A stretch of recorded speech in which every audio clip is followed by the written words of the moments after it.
Culto ao ar livre, 15 de dezembro de 2023. Boa Este noite. é o professor William. Muito bom estar aqui Boa com noite. vocês mais uma vez. Essa sexta-feira ficou sob minha missão, sob minha responsabilidade, passar o estudo para vocês, certo? Fico muito feliz por mais uma vez ter essa oportunidade. Eu espero que você esteja bem, espero que você tenha dormido bem, espero que você tenha almoçado bem hoje, espero que você esteja de barriga cheia, certo? Porque aí vai sobrar mais sopa pra mim, né? Aí vocês não comem, né? Aí sobra mais pra mim. Mas, gente, vamos lá iniciar o estudo de hoje, o estudo 25, certo? É esse aí que foi entregue a vocês. E o tema é a educação cristã, certo? Então, pra gente começar a estudar, eu queria que vocês fechassem seus olhos para nós orarmos, certo? Oremos. Senhor Deus e Pai, te agradecemos por mais uma oportunidade de estudar a Tua Palavra, que o Teu Santo Espírito venha nos ensinar nessa noite. É o que eu te peço, te agradeço em nome de Jesus. Amém. Vamos lá. Educação. A educação a gente pode ver em diversos aspectos. Na educação a gente pode ver no caráter de uma pessoa. Nós podemos ver em escolas, né? Professores ensinando. Isso é educação. Nós podemos ver também a ausência dela. Por exemplo, uma pessoa que está num ônibus, um jovem da minha idade, 18 anos, e ele observa uma senhora, e essa senhora vai o caminho todinho em pé. Esse jovem, ele é educado ou não? Não, porque ele não cedeu o local que ele estava sentado, o seu assento, para aquela senhora. Então nós podemos ver a educação em diversos âmbitos da nossa vida.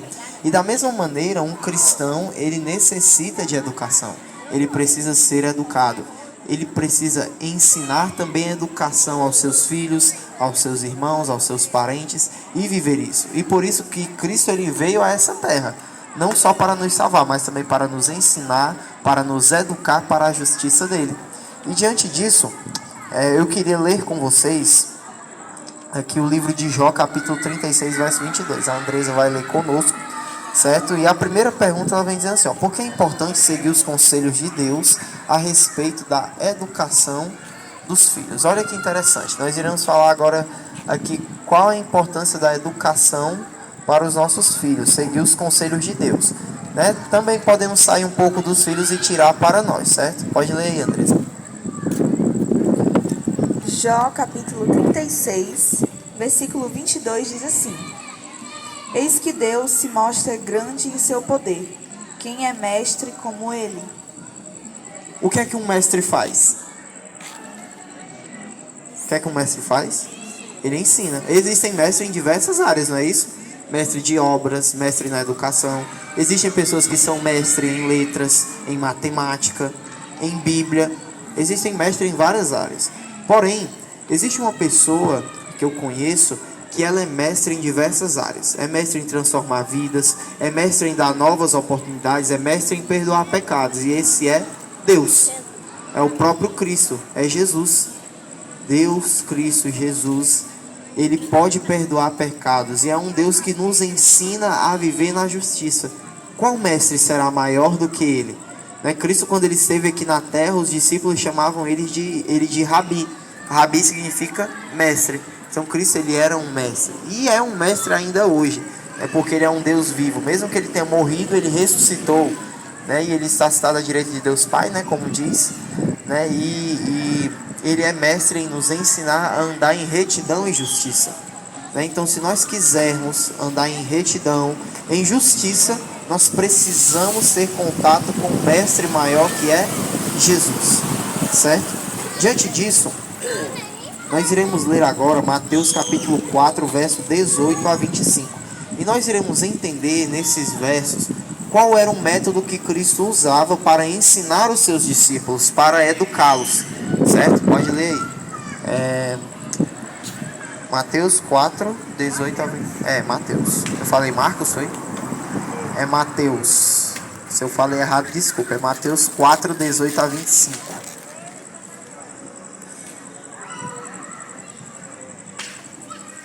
Mateus, capítulo 4, verso 18 a 25, nos diz assim: E Jesus, andando ao longo do mar da Galileia, viu dois irmãos, Simão, chamado Pedro, e seu irmão André, os quais lançavam a rede ao mar, porque eram pescadores. 19. Disse-lhes: Vinde após mim, e eu vos farei pescadores de homens. Verso 20. Eles, pois, deixando imediatamente as redes, o seguiram. 21. E passando mais adiante, viu outros 2 irmãos, Tiago, filho de Zebedeu, e seu irmão João, no barco com seu pai Zebedeu, consertando as redes, e os chamou. Até o 22. Até o 25. 22. Estes, deixando imediatamente o barco e seu pai, seguiram. 23. E percorria Jesus toda a Galileia, ensinando nas sinagogas, pregando o evangelho do reino e curando todas as doenças e enfermidades do povo. Assim a sua fama correu por toda a Síria, e trouxeram-lhes todos os que padeciam, acometidos de várias doenças e tormentos, os endemoniados, os lunáticos e os paralíticos, e ele os curou. 25. De sorte que os seguiam grandes multidões da Galileia, de Decápolis, de Jerusalém, da Judéia e da além do Jordão. Diante de toda essa leitura, você observa que Cristo ele falou assim: olha, se vocês vierem até mim, eu farei vocês pescadores de homens. Não foi isso?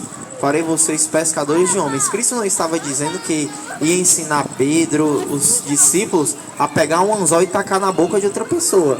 Não era isso que ele estava querendo ensinar. Pelo contrário, ele estava ensinando seus discípulos a serem discípulos e a serem mestres também em discipular pessoas. Pescar homens significa ensinar, significa discipular pessoas para o reino de Deus. E era isso que Cristo estava querendo fazer com seus discípulos. Cristo os tornou eles discípulos dele, né? Pegou ali Pedro, João, Tiago, André, essas pessoas, e tornou discípulos deles. E aí Cristo olha para eles assim: agora é a vez de vocês de fazerem discípulos. Por isso que eu vou tornar vocês pescadores de homens, para vocês trazerem para o meu reino, trazerem para o arrependimento. Então era essa a função, era isso que Cristo ensinava aos seus discípulos. E interessante é que Cristo ele tornava os seus alunos também em mestres. E essa é a função de um mestre. Essa é a função de uma pessoa como eu e você que cuida do nosso lar. É sermos pessoas que cuidam e que preparam, né, os nossos filhos, pais, amigos para coisas que hão de vir, para as situações do mundo. Nós devemos ensinar, devemos aconselhar. Nós temos aqui pessoas, não vou dizer de idade avançada, vou dizer pessoas experientes. Tem que respeitar os mestres aqui, né? Eu sou novinho, eu não sei de nada. Vocês sabem mais do que eu aí. Estão pisando nessa terra há mais tempo do que eu. Eu estou conhecendo o mundo agora. Eu nasci agora. E vocês são pessoas experientes. Eu creio que tem muito conhecimento para passar. Muita vivência. Muita coisa que vocês viveram e tem muita coisa a ensinar. Então você tem essa missão de ensinar, de discipular pessoas, de ser um exemplo, assim como Cristo foi um exemplo para as pessoas daquela época. Porque nós temos que entender que o mundo ele não lê a Bíblia, o mundo ele lê a vida do cristão. A minha vida e a sua vida é a única Bíblia que as pessoas aí fora estão lendo. E será que essas pessoas estão lendo uma Bíblia boa, uma Bíblia agradável, falando assim da minha vida e da sua vida? Será que as pessoas olham para mim e veem um cristão? Será que olham para mim e veem uma pessoa que é realmente de Deus? Porque as pessoas não, vamos supor que o mundo ele não lê a Bíblia. E ele vai ver o nosso testemunho. O que é que nós temos feito, a vida que nós temos vivido, é isso que o mundo vai observar. E vai nos dizer se somos realmente cristãos ou não. Se temos um estilo de vida cristão. Cristão é aquela pessoa que nada mais, nada menos segue a Cristo. Que faz o que Cristo fez. Certo? Diante disso, nós iremos ler agora 1 Coríntios, capítulo 2, verso 12. E a pergunta diz assim, que diferença existe entre a educação cristã e a educação secular, a educação do mundo? Certo? 1 Coríntios 2, 12 e depois capítulo 3, verso 19. 1 Coríntios, capítulo 2, versículo 12, nos diz assim: Ora, nós não temos recebido o Espírito do mundo, mas sim o Espírito que provém de Deus, a fim de compreendermos as coisas que nos foram dadas gratuitamente por Deus. Agora 1 Coríntios 3, 19.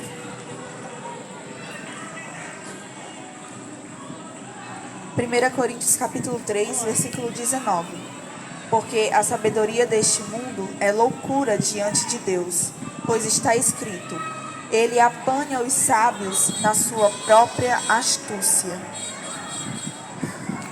Hoje em dia, atualmente, nós vivemos em um mundo em que os valores foram invertidos, em que a educação secular ela tem se sobressaído em relação à educação cristã. Hoje você vê pai gritando, filho gritando com o pai, ou filho que bate na mãe. Os valores são invertidos, pais que mimam demais as suas crianças. Então as coisas estão totalmente invertidas.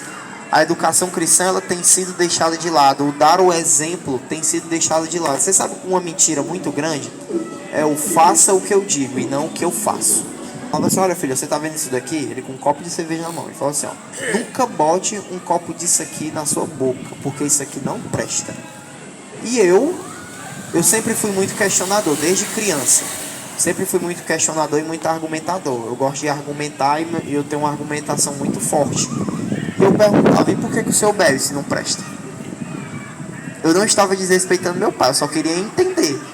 Não é porque se ele fala assim: olha, não beba porque não presta. Mas por que o senhor bebe se não presta? O senhor não deveria estar bebendo. Aí ele: não, mas você tem que seguir o que eu digo. Não, isso está errado. Não existe isso. Muitos jovens hoje, eles bebem por influência dos próprios pais. Estão perdidos no mundo aí fora, por exemplo, dos próprios pais, que seguem essa ideologia de que você tem que seguir o que eu digo e não o que eu faço. Mas isso é uma falsidade, porque... Pode dizer, irmão. Os pais são um espelho para o filho. Exatamente. Os pais, eles são um espelho para os filhos. E tem uma frase que diz até assim, que a palavra ela pode até convencer, mas o exemplo é que arrasta.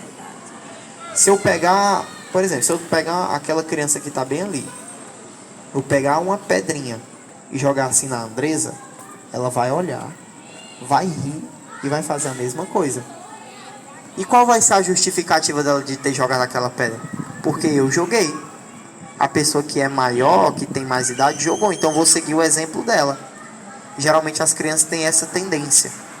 E muitas vezes nós somos negligentes em coisas da nossa vida, porque falamos: se fulano não fez, por que eu vou fazer? Então assim, nós devemos carregar dentro de nós o exemplo que Cristo deu. Muitas vezes nós taxamos coisas que são erradas, mas que a Bíblia diz que é o contrário. Por exemplo, o mundo diz que nós não devemos amar os nossos inimigos, pelo contrário, devemos desprezar. Isso é um ensino secular. Mas você vê Cristo e chega e fala assim: não, você tem que amar o seu inimigo. E ainda mais, você tem que orar por ele. E nós vemos que isso, como assim? Isso está errado, não pode. Por quê? Porque nós somos acostumados numa educação, nós somos acostumados em ideologias que são humanas, que são pecadoras. E não em uma ideologia, em um ensinamento, uma educação realmente cristã. Em uma educação que é de Deus. E esse é o diferencial para a nossa vida.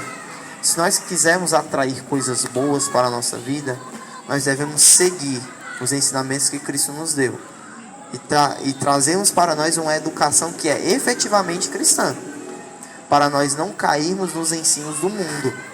Porque o mundo ele só vai ensinar para você coisas que logo passam. Prazeres que são momentâneos. Coisas que se acabam. Coisas que fazem você perder a sua coroa da vida. Mas aquilo que está dentro da Bíblia, da palavra de Deus, trazem ensinos que nunca acabam. Que nem a traça não pode correr. Que bandidos não podem roubar.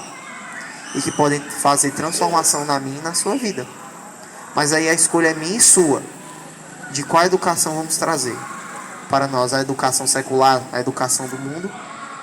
Ou nós nos negarmos às nossas vontades e desejos para seguirmos as orientações e a educação de Deus, a educação cristã? Mesmo que o mundo nos pressione, mesmo que o mundo ele venha nos ensinar o contrário, nós devemos seguir firmes naquilo que Papai Céu nos trouxe e nos ensinou. Nós iremos agora para a próxima pergunta. Vamos lá. Vamos ler agora Colossenses capítulo 2, verso 8. A pergunta ela diz assim: quais são os desafios enfrentados por estudantes cristãos em instituições seculares? Que não é o contexto de alguns aqui, mas Vamos alterar a pergunta. Quais são os desafios enfrentados por cristãos em meio a esse mundo secular? Em meio a ambientes seculares, a talvez uma família secular, né? A minha família nem toda é cristã, né? Alguns são de fora. E quais são os desafios que nós enfrentamos? Pessoas que queremos mudar, ter uma educação cristã, certo? Em meio a esse tipo de ambiente. Colossenses capítulo 2, verso 8 diz: Colossenses 2:8. Tendo cuidado para que ninguém vos faça presa sua, por meio de filosofias e vãs sutilezas, segundo a tradição dos homens, segundo os rudimentos do mundo, e não segundo Cristo. Então você observa que o mundo ele tenta padronizar você. Ele tenta trazer um padrão que é aquilo que você tem que aceitar. Ó, é assim e acabou. Só que chega a Bíblia e diz: olha, não deixe que essas pessoas te enganem com filosofias baratas. Muitas vezes nós somos enganados por questões políticas, questões religiosas, questões sociais, questões financeiras. Somos enganados facilmente se nós não estivermos com Deus. Aí Cristo ele vem e fala assim: olha, não deixe que ninguém te engane. Não deixe que ninguém faça de você uma presa fácil. Muitas vezes, queridos, a mentira ela vem disfarçada de verdade. Muitas vezes a mentira ela vem disfarçada de verdade. E se nós não estivermos atentos para perceber as mentiras que são disfarçadas aí pelo mundo, nós iremos fenecer. Nós iremos nos perder. Nós iremos nos enganar. E viveremos uma mentira. Então assim, permaneçam firmes naquele que é a verdade, para que você nunca esqueça os ensinamentos que o Senhor deixou para você. E é isso que Ele quer nos ensinar essa noite. E para finalizar, eu quero ler com vocês Provérbios capítulo 22, se eu não me engano, 22, verso 6.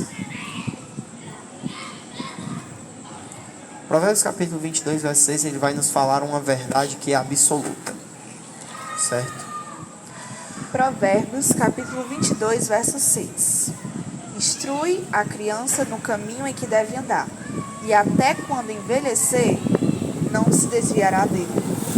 Queridos, se nós trilharmos o caminho de Deus, nós nunca esqueceremos o ensinamento que Ele nos deu. William, você está nos chamando de criança? Então sim, diante de Deus você é uma criança, você é o bebê de Cristo. Você é um bebezinho para Deus, certo? Você sempre vai ser precioso e amado por Deus. Mas você precisa não esquecer os ensinamentos que Ele deu a você. Sobre os 10 mandamentos, sobre o sábado, sobre a morte, sobre várias coisas que você tem aprendido toda sexta-feira aqui. Toda sexta-feira você está aqui aprendendo um tema diferente. E você está vendo na Bíblia o que Papai do Céu está te ensinando. Agora, o que você vai fazer com isso já não cabe a mim. O que cabe a mim aqui é ensinar a você o que está na Bíblia. É ensinar a você o que Deus disse. Agora, se você vai guardar, se você vai dobrar como um papel e jogar fora, isso não é mais minha responsabilidade, é sua. Então, para isso, você precisa decidir mudar agora o estilo de vida que você tem e passar a ser um cristão verdadeiramente diante de Deus. Você precisa, você sabe disso. Você precisa tomar o costume de ler a Bíblia, de orar, de viver realmente como um cristão e não só como palavras. Não adianta você saber que você precisa mudar de vida se você não muda.